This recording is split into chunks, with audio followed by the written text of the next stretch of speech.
ఓం శ్రీ గురుభ్యో నమ. సర్వమంగళమాంగళ్యే శివే సర్వార్థసాధకే శరణ్యత్రయంబకే దేవి నారాయణి నమోస్తుతే.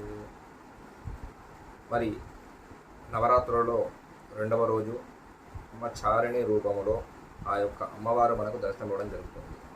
మరి ఈ యొక్క అవతారం ఎలా ఉంటుంది అంటే, అమ్మవారు తెల్లని చీర ధరించుకొని ఒక చేతిలో జపమాల కమండలము మరి ఒక చేతిలో కలశాన్ని ధరించుకొని భక్తులకు దర్శనమిస్తూ ఉంటుంది. మరి అమ్మవారికి ఈ యొక్క బ్రహ్మచారిణి అనే పేరు ఎలా వచ్చింది అని తెలుసుకునే ముందు ఒకసారి అమ్మవారి యొక్క ధ్యానాన్ని స్మరించుకుందాం. మరి అమ్మవారి యొక్క ధ్యానం వచ్చేసి దధానాకర పద్మాభ్యామక్షమాలా కమండలు దేవి ప్రసీదతు మయే బ్రహ్మచారిణ్య ఉత్తమా. మరి ఇది అమ్మవారి యొక్క ధ్యానం.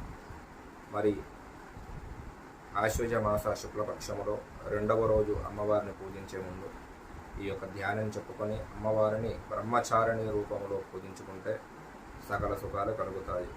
మరి అమ్మవారికి ఈ బ్రహ్మచారిణి అనే పేరు ఎలా వచ్చింది అనంటే, ఆ యొక్క ఆదిపరాశక్తి పార్వతీదేవి యొక్క రూపములో హిమవంత దంపతులకు జన్మించినప్పుడు మరి సతీదేవి యోగాగ్నిలో మరి తనంతట తాను అగ్నికి ఆహుతైన తరువాత ఆ యొక్క పరమేశ్వరుడు యోగ నిద్రలోకి వెళ్ళిపోతాడు.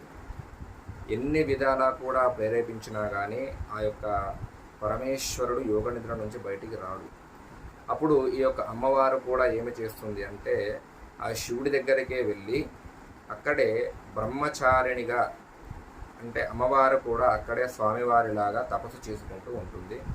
ఆ తపస్సు చేసి ఆ తపఫలంగా ఆ యొక్క పార్వతీదేవి శివుణ్ణి పొందుతుంది. కాబట్టి అంత కఠోర తపస్సు చేసింది అమ్మవారు కాబట్టి బ్రహ్మచారిణిగా అమ్మవారికి పేరు రావడం జరిగింది. ఓం శ్రీ గురుభ్యో నమః. లోకా సమస్తా సుఖినో భవంతు.